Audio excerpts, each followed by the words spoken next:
Life has always been a challenge. When one has a problem and wishes to solve it, first one must determine what is the root cause of the problem. Simple problems have simple solutions. Complex problems are, well, more complex. An obvious problem with our current financial system is that it rewards greed and corruption. Greed and corruption seem to be everywhere. But are greed and corruption the root causes of the problem, or are they the result of the way the system is built? Logically, one should first ask, are there built-in reasons why the system works the way it does? And if there are, can they be built out?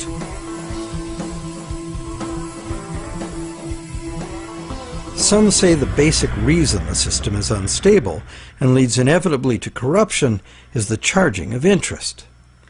As explained earlier in this series, in our current bank credit as money system, the principal amount of a bank loan is simply created from the borrower's promise to pay back the principal plus interest in money. But the money to pay the interest is not created. The obvious but untrue conclusion is that it would therefore be mathematically impossible to pay off all debts. Many who call for money reform call for the abolition of interest as the solution to the problem. But is interest really the problem? Yes, there would be a serious mathematical shortage if all loans were concurrent and had to be paid back in one lump sum. That problem might apply to gangland loans and sometimes to farm loans, but that's not how the banking system works in general. Bank loans usually get paid back in a series of payments over a period of time, and for good reason. Money is both a stock, the amount in existence at any one time, and a flow, the transactions over time that the money is used for. Flow works like this. If I, the rich guy, lend you $1 and that was the only dollar in existence, the stock, could you pay me back $100?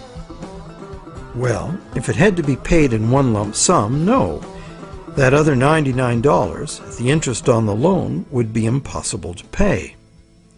It would be impossible to pay even in $2 payments, because there is only $1 in existence.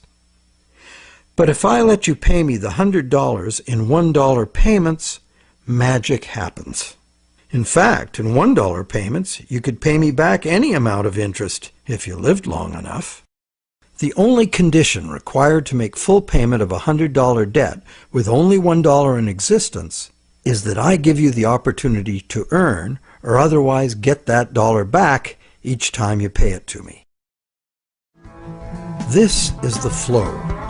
And by means of the flow, the same dollar can be paid any number of times and becomes effectively many dollars, all legitimately representing the work done to earn them. It is always the work, the real value, that pays the debt and gives the dollar its value, not the dollar itself. The relationship in our example is dreadfully unequal because the man with the money has enslaved the man without it, just like the real world, some would say. But a simple loan at interest need not produce a shortage of money or cause unpayable debt if flow is 100%, as in our example. Flow is the real measure of economic activity. It's much more significant than the stock in a money system, as it multiplies the effective money in circulation. Given that today we use an exclusively debt money system, what is flowing in all these transactions is credit or promises to pay money. This credit is ultimately nothing more than the promises of borrowers to pay this credit back, usually according to a time schedule and usually with interest added. To pay this credit back, most of us will have to work and earn it by being productive. So, therefore, the real value of the money that flows in our economy today is created by our promises of future productive work. We take a loan in order to have something now rather than later. We agree to pay interest on into the future, thus reducing our future spending power, often by more than the amount of the original loan. However, with an understanding of flow, we see that there's no intractable arithmetic problem with the charging of interest. The problem is a social and systemic one. Lenders have neither obligation nor incentive to spend all their interest income so that the borrowers can earn it again and again. In fact, money lent once into existence is lent as existing money a second and a third time in expectation of more gain. The problem is basically one of incomplete recycling. Where money needs to be spent, earned, and used to extinguish the debt that created it, it is instead lent or invested for gain. In other words, money that must be extinguished is, instead, expected to grow forever.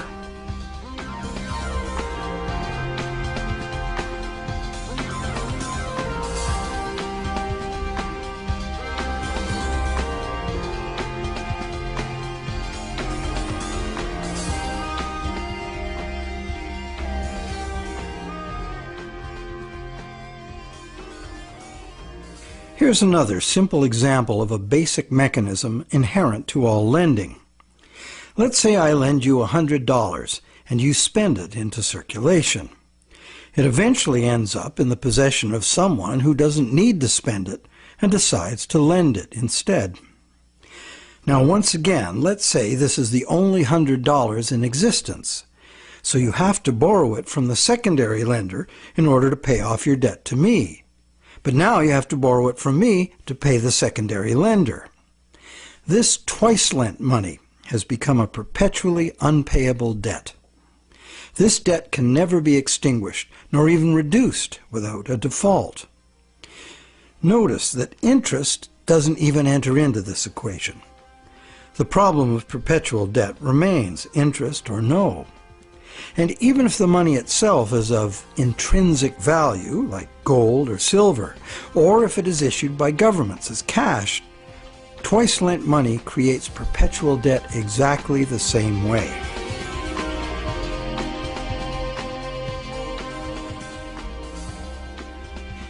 When the same money is lent at interest, several times simultaneously, not only is the debt perpetual, society as a whole is paying moneylenders multiples of the interest rate for the use of the same money. There's an expectation that existing money should increase indefinitely by being lent at interest. But this requires us to mentally divorce the money from the debt from which it came. However, the reality is, every dollar created today has a scheduled appointment to be extinguished as a principal payment on the loan that created it. And that's why debt money can't be separated from the debt that created it. It's like a yo-yo spun out into circulation in the economy for a while and then pulled back in at the appointed time. In order for the yo-yo to be free to return, all of the debt money needed to extinguish the debt has to be available to be earned. The flow must be complete. Can't we just pay off these debts with other money? But what would other money be? Today, the amount of physical cash and coin in circulation is very small. Almost all money is bank credit, debt money. So if almost all money comes into existence the same way, then it's valid to picture each debt money dollar as having its own cycle from creation to destruction. So, the question, can we pay off debts with other money? No, there is no other money, as all of it is similarly committed to debt in one form or another. Therefore, the only way to ensure current payments can be made is to constantly increase the total amount of money in the system. But more money in a debt money system means more debt, so the debt hole in reality just deepens. Since debt is money in this system, it creates the fantasy of wealth for a while, but fantasies must come to an end. The day of reckoning can be pushed back, but only by passing the debt on to generations yet unborn, which is precisely what we are doing now. Government debt piles up endlessly. Corporate debt piles up. Consumer debt, too. As long as total debt keeps increasing, the system can stay ahead of the debt monster. But all of this debt is an absurd fantasy that our descendants will surely never repay. Nor would they be advised to, as repayment of debt would eliminate the money stock and plunge the world into a depression. Once real growth levels off due to the inherent limits of human productivity or the limited resources of a finite planet, this growth-dependent money system can only resolve its impossible arithmetic in a destruction of value. This can either happen through a deflationary spiral of credit defaults and falling prices, or by the devaluation of the money unit.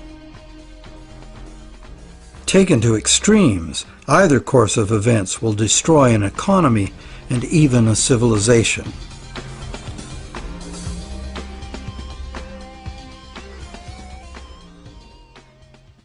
The only other choice is debt forgiveness.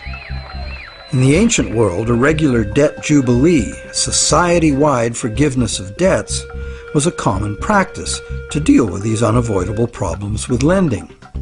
It was considered normal, even by the rich and powerful, that the general good of society took precedence over the rights of those rich enough to be lending money for profit.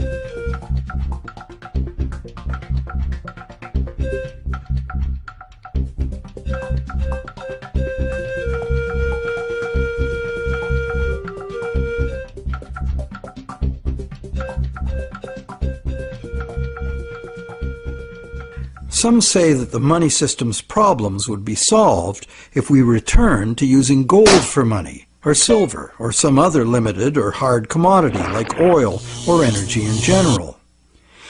They argue that this prevents money from being created in excess and backs it with real value. However, it also makes those who actually possess the selected physical substance the only ones with real money. Everyone else would only have a claim on real money. For instance, gold. How would we ever transition back to an honest gold economy with a natural distribution of gold among the population? That's long gone. And why would we want to do that? The gold-based money system is our past. It's how we got to where we are today. Gold is inconvenient. Even more so is a barrel of oil. Therefore, whether gold or oil or kumquats, trade will be carried out in promises. The real question is, if we are going to trade using promises of delivering something of real value, why gold? In fact, why any single commodity? At this time in our evolution, doesn't this very old idea of money merit serious re-examination?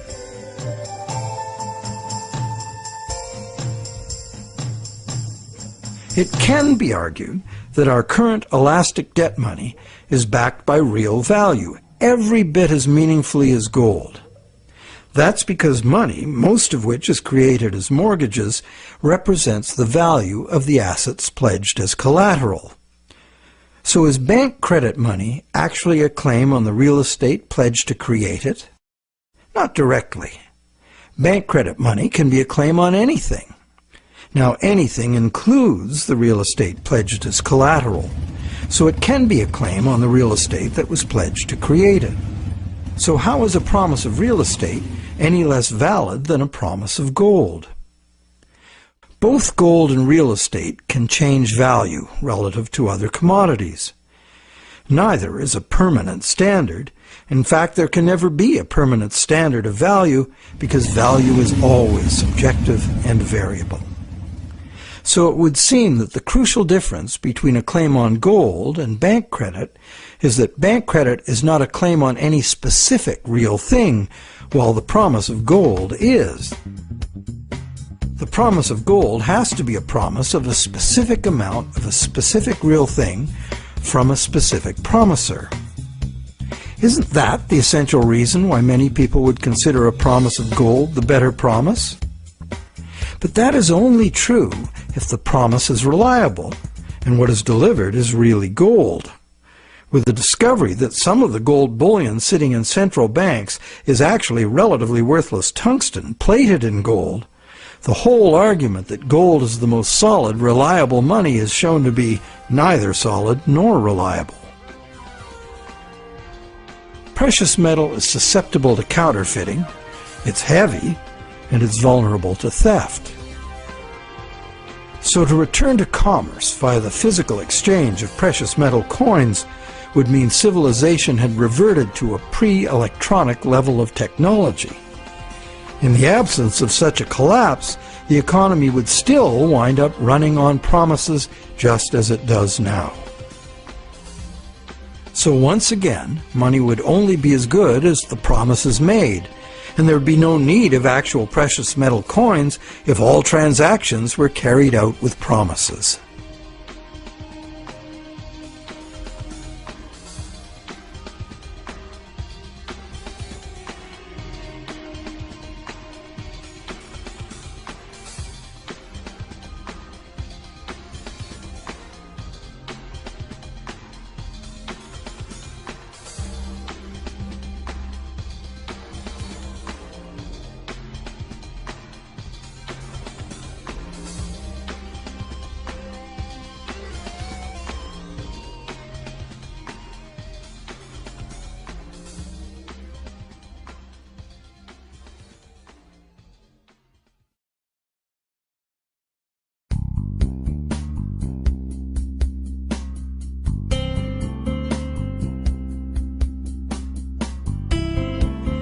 The fundamental question is, what does the need for money to enable trade have to do with the amount of some shiny metal there is, or the amount of any single natural resource or commodity, or real estate for that matter? Where is there any meaningful relationship between the functional need for money and any of these things? To answer that question, let's go back in time and find out when money started and why it became what it is today. We know that Stone Age people had money. In the Stone Age, before writing was invented, money had to be a portable object of value, because that was the only technology available. That's why rare shells and stones, from which jewelry could be made, were ideal as money. A rough standard of value for these money objects developed over large areas, enabling extensive networks of indirect trading. This way, people could obtain specialty items not available in their own environment, and look good doing it.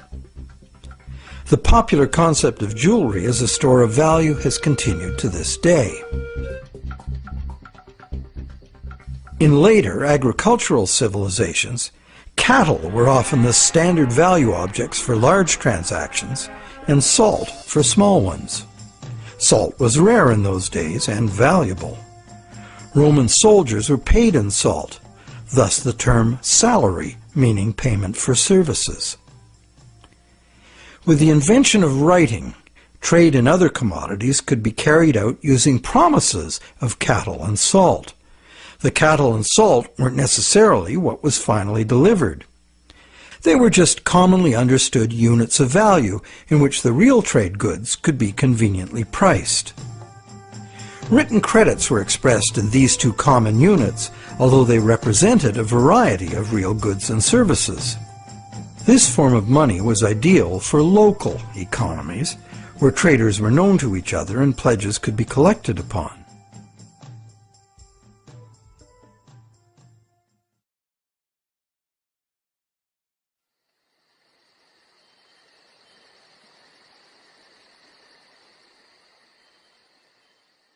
Agricultural surpluses allowed some people to leave the farming to others and specialize in particular crafts. This resulted in improved skills and better tools, and that led to further gains in productivity. This specialization of labor required increased trade, as more people opted to produce a single item of enhanced value. They would then need to trade their specialty for the broad spectrum of necessities that past generations had produced for themselves. But direct barter was inefficient. So more trade led to a greater need for money. Over many centuries, various forms of money were tried. Eventually, gold and silver coins proved to be the most useful money objects because they were conveniently portable and similarly valued across large areas of the civilized world. They were also easily standardized for weight and purity, and did not require enforcement of value by some authority, nor redemption in goods from someone far away. Thus, for very good reasons, gold and silver became the universally successful international currencies, accepted as final payment of debt almost everywhere.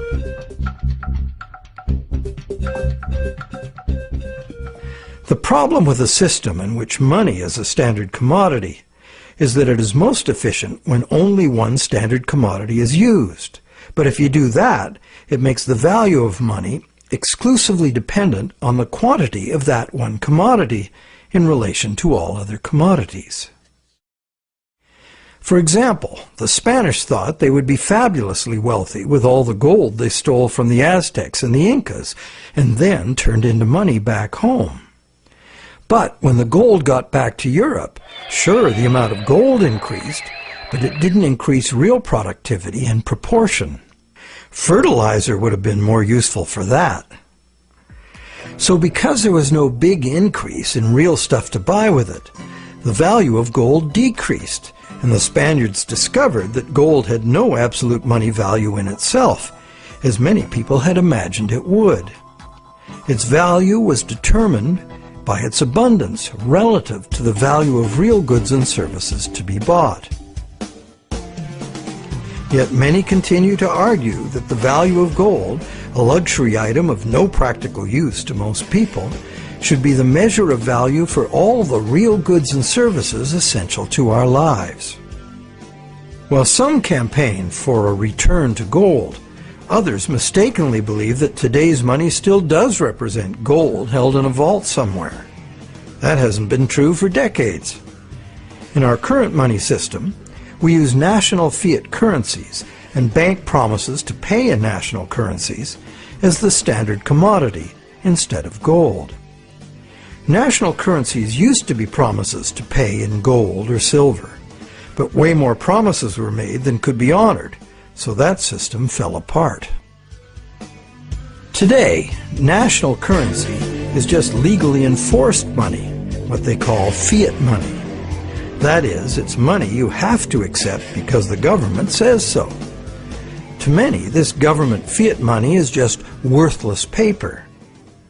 But is it really? We can pay our taxes with it, and governments, especially local ones, provide essential services paid for with those taxes, like roads, schools, hospitals, libraries, police, and military. So government fiat money isn't worthless at all. Now, it is true that consumers of government services have no individual free market choice as to what their tax money is spent on and what services they receive. In fact, many taxpayers may not want those services. So therefore, this money can rightly be accused of being monopolistic, coercive, and socialist. But government is coercive, monopolistic, and socialist by nature, isn't it? What else should it be? Government in a democracy or a republic is ideally a single authority, empowered by society to enforce laws agreed upon by society for its own collective benefit. In a free market economy, government must provide the level playing field of law within which the free market can function. And it also has to provide the referees to enforce the rules of the game. Those who are nostalgic for the freedom of the frontier should recall that the first thing early settlers usually did was elect a sheriff and build a jail and collect taxes to pay for both, for good reason. So government fiat money isn't inherently worthless by nature. Governments at all levels offer vital services in exchange for it. It only becomes worthless when government creates too much of it, which it often does, and for the worst reasons. While many reformers are fixated on the differences between gold and fiat currency, what's more important is the essential similarity. Being single, uniform commodities, gold, silver, national currencies, and bank credit all share the characteristic common to monies for millennia past. The more money there is, relative to the real things available to buy, the less the money unit is worth. Thus, the total quantity of money in circulation is extremely important to maintaining the general price levels. And today, this quantity is largely determined by the demand for new money to purchase real estate and speculative equities. This makes the supply of money for general trade particularly vulnerable to real estate and stock market bubbles.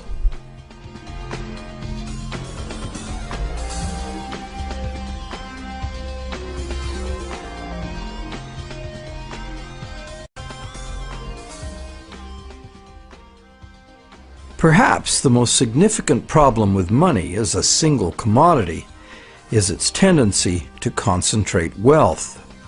Those who have no money must get it from those who have it to lend.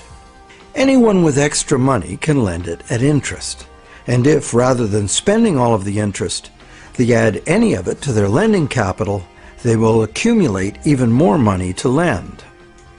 One reputable study counted all the ways we pay interest, directly on our own debt and indirectly in prices and taxes for corporate and government debt. This was compared to the interest we earn from all sources. This study found that only the richest 10% come out ahead. The next 10% do little better than break even, and the remaining 80% pay more than they receive, the poorest losing out the most. Now, in our current bank credit system, money is created as debt to banks. This debt is required to be repaid to the banks in money, either fiat cash or bank credit. Therefore, the ability of all borrowers to repay depends on the availability of fiat cash or bank credit. The supply of fiat cash is controlled by the nation's central bank, but fiat cash makes up only a very small proportion of money. Usually about 95% of all money is bank credit. And who controls the availability of bank credit? The banks? Well, on the one hand, what the banks can do is constrict the supply of credit any time they want to, with high interest rates or by just not granting loans. On the other hand, the banks can lower interest rates and encourage borrowing, but they can't expand the money supply unless borrowers are willing to borrow. If cautious and reliable borrowers are in short supply, banks must take bigger risks, as interest must be paid to depositors and banks cost money to run. The bank credit money supply is, as they say, highly elastic.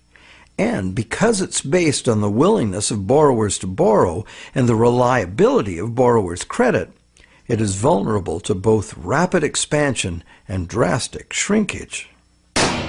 Also, everyone is legally obliged to pay in money. Now, money in reality is just an accounting of debt, and accounting follows strict rules, so the whole situation is governed by inflexible numbers. That's why a sudden shrinkage in the money supply caused by some defaults has the inevitable follow-up effect of causing more and more defaults and even more shrinkage of the money supply. This self-reinforcing downward suction leads us into economic collapse and the economic and social absurdity of unemployed, dispossessed people camping outside their empty, vandalized homes. And what does the government do about it? It loads bankrupt taxpayers with astronomical fantasy debt that will never even be reduced, never mind paid off.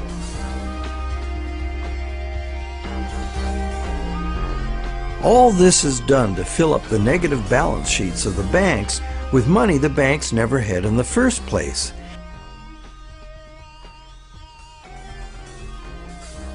And then they use it to pay themselves obscene bonuses. Life is good for those who know how to play the system.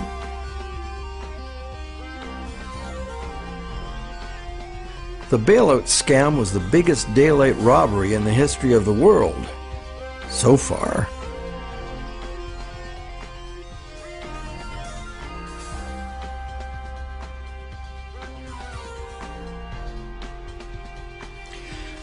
All of these tendencies of the money as commodity system are features of the system itself. The greed and corruption comes in as those who understand the system profitably surf the inevitable waves of boom and bust. Those who understand the system know what's coming and even precipitate it when the time is ripe for them to take advantage of disastrous mass events for their personal and political gain. But it's the structure of the system itself which gives them the opportunity.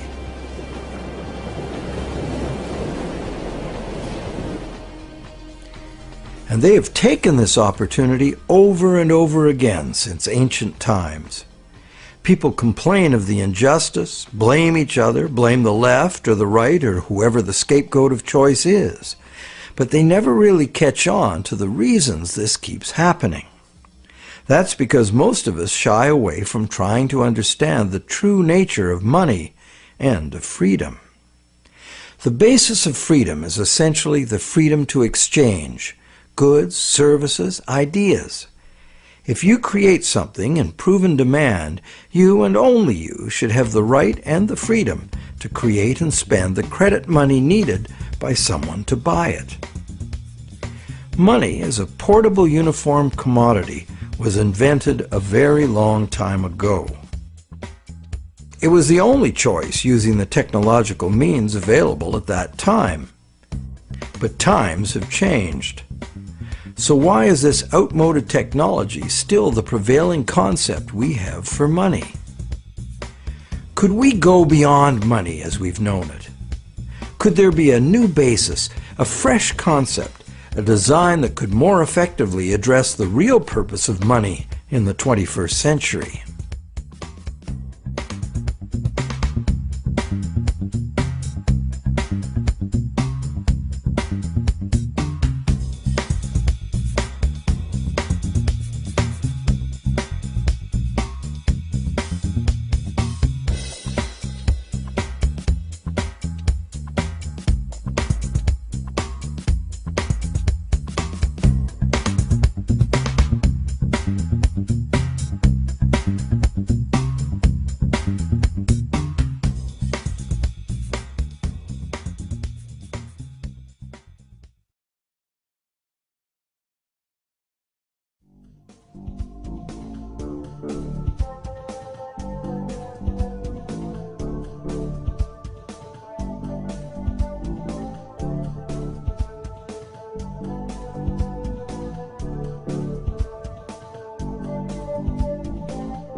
Awareness of the need for real change in the money system is growing. But what direction to take? What exactly is the problem, and how can it be solved? The safest and only real choice, many people argue, is to return to gold, or a gold standard, because this worked for millennia in the past. But gold itself is impractical for transactions in the modern world. It was impractical centuries ago, which is why the promise to pay gold system developed. And so it is certain that, in practice, transactions would be conducted in promises to pay gold, not gold itself. Thus, the promises to pay gold money will only be as reliable as the promises. So in reality, it isn't the gold that makes the system work, it's the reliability of promises. Would they be reliable promises? Maybe. But what we would be using as money would be like the old goldsmith's promises, made in the knowledge that only rarely does anyone ever ask for real gold. This was the problem with the goldsmith situation. The real gold was seldom claimed, allowing fraudulent promises of gold to be made and used as money. Why would history not repeat itself if all the same elements remained in place? Another thing, what most people say they like about the gold system is that promise of gold money is a promise of a specific amount of real value. Now this is an odd idea, given that the vast majority of us have no use for gold, so how much real value can it have for us? Wouldn't a promise redeemable in food, clothing, or shelter be much more real? People also like the idea that gold is just gold, doesn't need a government to create it. However, it does need miners. In a gold money system, mining discoveries, jewelry making, industrial use, hoarding, and counterfeit bars of gold-plated tungsten would all influence the money stock. What on earth does any of that have to do with the need for money for trade? Lastly, gold as money is a single uniform commodity, manifesting all the inherent mathematical defects of lending demonstrated in part 1 of this movie. Being a coin with intrinsic value doesn't make any difference. A lot of gold and silver's appeal comes from a belief in an oversimplified version of history. People assume that coins were invented to standardize the inherent value of the metal they contain. This is true, but right from the beginning, some of the earliest coins were created based on a diametrically opposed idea. This was done because the rulers at that time foresaw the inevitable negative consequences of using limited supplies of precious metals as money. Therefore, they chose to avoid that route. Instead of precious metals, these rulers struck coins of iron or copper and defined their value by decree. What's more, these coins by decree were heated and dipped in vinegar, so the metal they contained would have no intrinsic value. These coins were in fact the original and true fiat money. They were merely tokens of value, money created by law and enforced by the ruler's authority.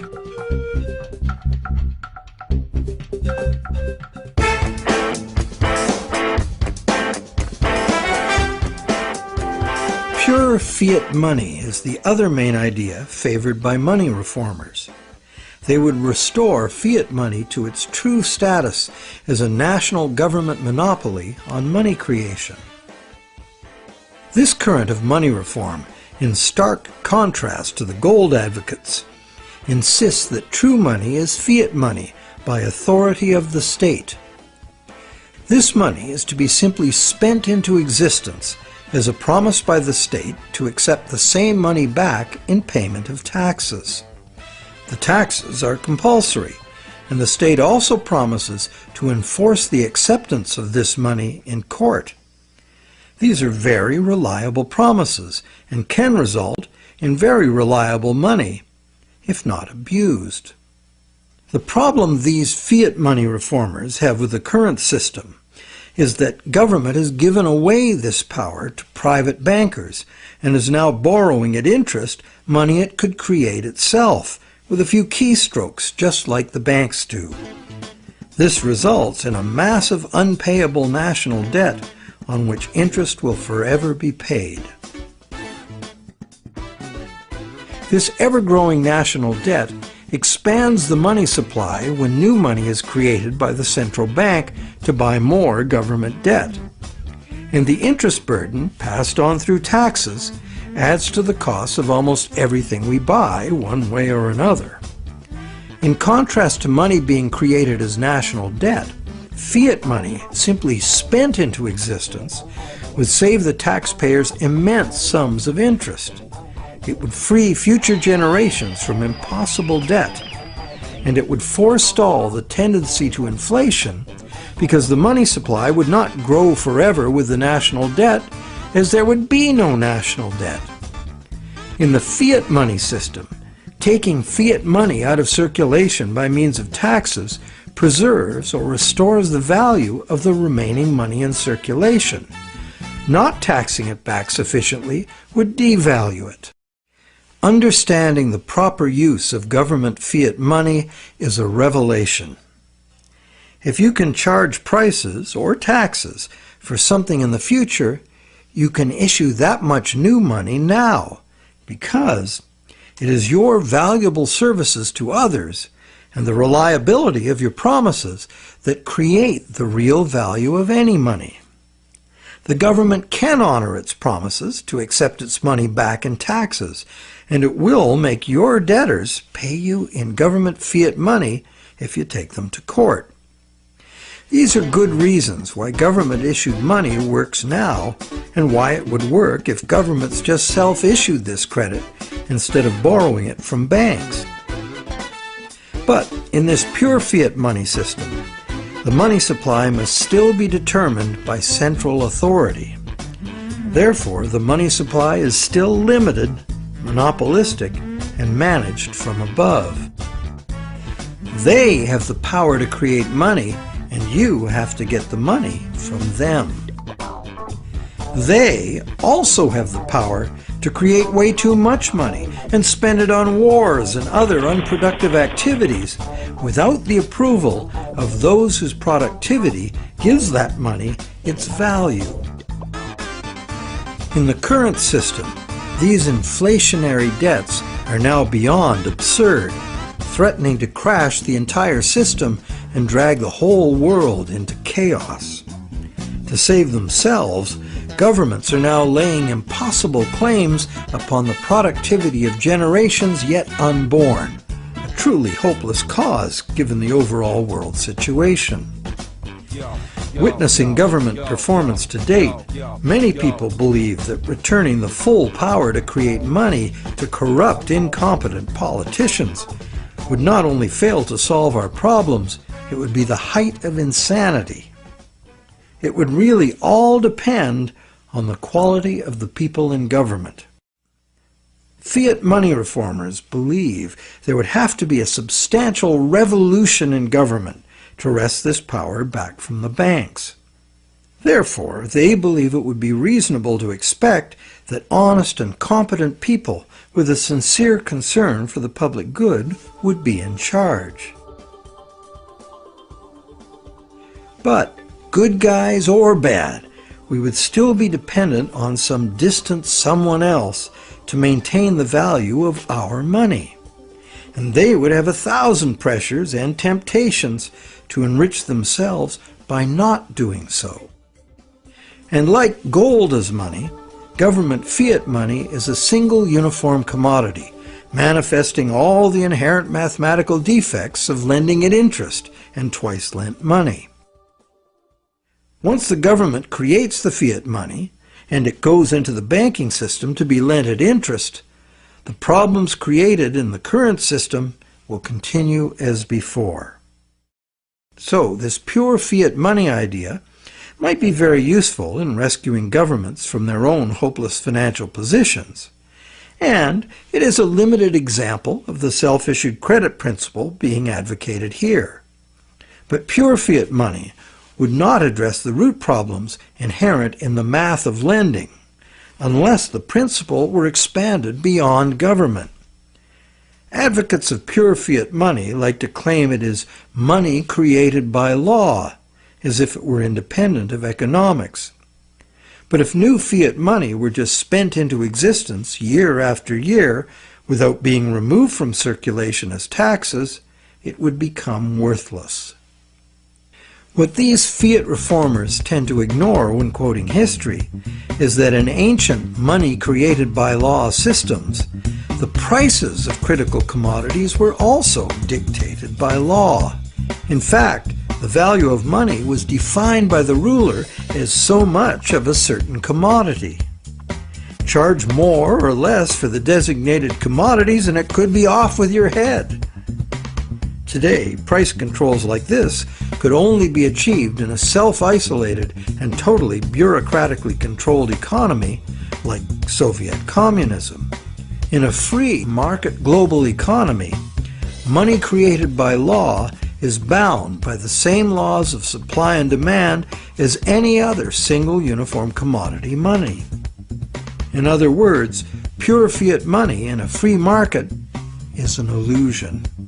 There's no such thing.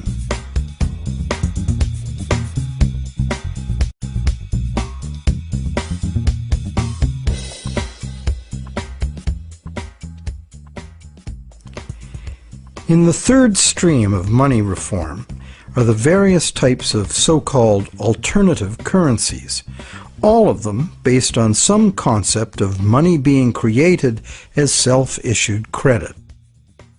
Many examples of such systems exist today all over the world.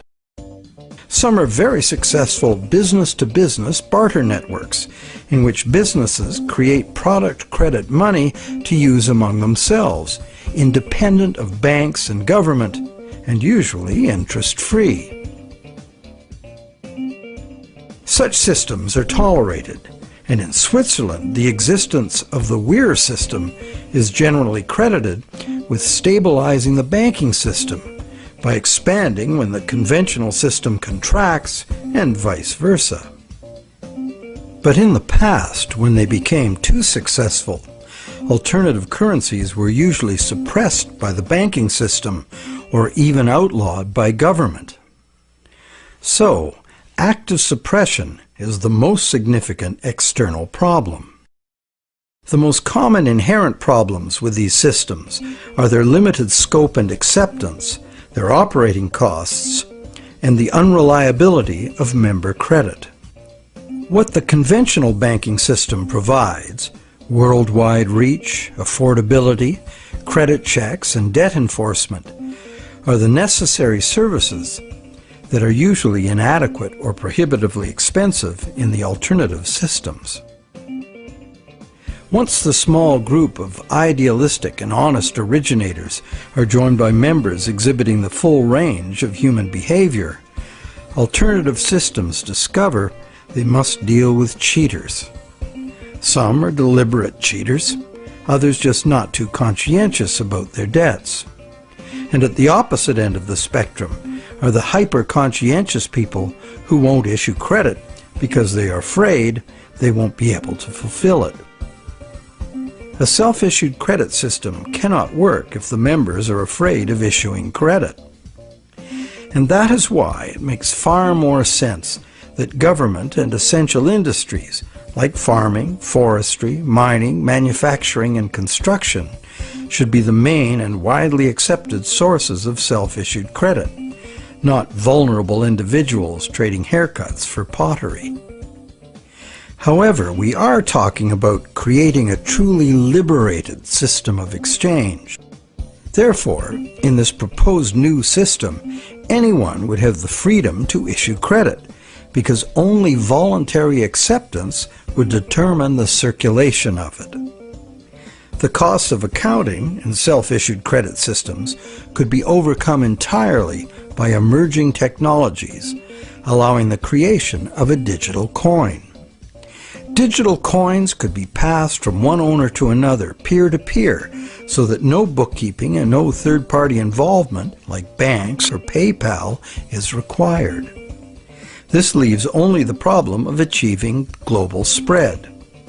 Thanks to technology again, this could now be achieved at little cost and at the same rate and with the same ease that the existing social networks like Facebook and Twitter have spread. So there is a positive answer to all the questions we have posed in this movie. And there is a solution that has the potential to unite the three seemingly conflicting schools of money reform into one cohesive movement for fundamental monetary change.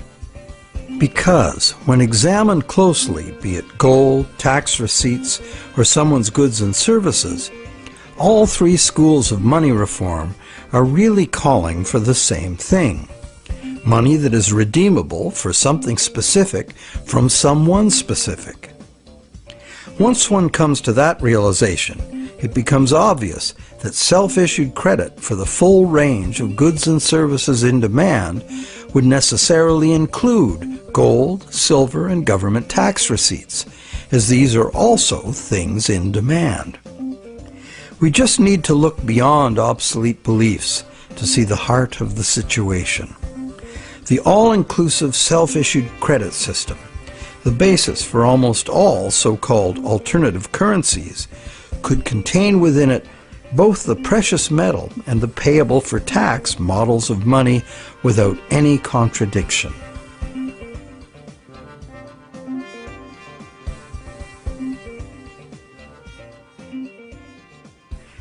Money has both religious and social histories that are fascinating and go well beyond just the need for trade. But for our practical purposes in this presentation, money is the invention that overcame the limitations of direct barter. Money is, therefore, a technology, a way to solve a problem. Most of us would agree that we have a problem with our money system. This is no surprise once we realize the current system was designed by bankers in their own interest, and governments wanting to pump out artificial money to wage war and pay for it with the hidden form of taxation called inflation. It was not a well-thought-out project of mathematicians and engineers seeking to create a money system for the general benefit of humankind. There are now many people, including mathematicians, engineers, and even cartoonists, trying to rethink money as the need to do so becomes obvious. In this presentation, we've proposed that we return as close to direct barter as we can, because doing so would anchor the money system directly to the real-world things we want to exchange. The destructive flights of fantasy money that have brought the current system to its breaking point would not be possible. Self-issued credit is not a new idea. It is, in fact, an idea as old as numbers and written record keeping. That is very old.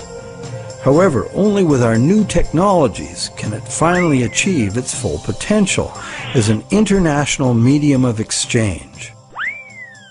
And this transformation is already underway. Extensive electronic barter networks, some with their own currencies, exist among businesses right now. These could grow into a new global money system. In Canada, Canadian Tire money has been a self-issued credit for goods currency for decades. This money is redeemable for merchandise at Canadian Tire stores only, but is widely exchanged as payment by third parties because almost everyone eventually buys something at Canadian Tire. Like air miles and other bonus point systems, it is only a customer reward program at present. But anything that can serve the purpose of money can be money. Private enterprise self-issued credit money already exists in several forms all over the world, and more private enterprises are going in this direction. Money becomes money by acceptance. So one could say the path to freedom lies before us if we can only accept new and broader ideas of what money is. Looked at logically, why wouldn't a legally binding contract for delivery of specific goods and services from a specific supplier be much more acceptable as a medium of trade than the much abused government bank monopoly money we are using now? And does it not seem natural and logical that the source of money should be the same as the source of real wealth, the productive members of society? And does it not seem natural and logical that the value of anyone's credit should be determined solely by their own proven success at living within their means, no one else's? And does it not seem natural and logical that the value of what we have earned with our work and productivity should not be susceptible to being destroyed or stolen by the gambling of some very greedy people? We hope that watching the Money is Debt series has given you insights into why our money system functions the way it does. We also hope that we've demonstrated how a return to gold or a switch to any single uniform commodity as money does not solve the fundamental problems with money. Manipulation of single commodity money has milked productive people of their life energies and prosperity for millennia. That this predatory wealth extraction system could soon take the form of a single global bank emerging as an unaccountable big brother world dictatorship should concern everyone. We hope you're encouraged to do your own thinking about money, a subject that has been ignored and misunderstood by the public for much too long, to our great disadvantage. And, not to criticize without offering an alternative, we have, in this final movie of the series, offered a comprehensive and detailed picture of how a radically new economic system might work if interest-bearing product vouchers were the medium of exchange, thus eliminating money as a commodity in itself. Instead, money would be a global measurement unit like minutes, meters, and tons. The existing physical situation on this planet is not sustainable, and the number one technical obstacle to doing anything serious about it is the current growth-addicted money system, which is itself unsustainable. The crisis is upon us. If you'd rather think about solutions than despair about the problems, think about taking back our money power with self-issued credit. Join with others who realize the need for radical change and spread this knowledge and understanding as fast and as far as you can. The masses of people must take upon themselves the responsibility to wake up, realize our power, and create something better.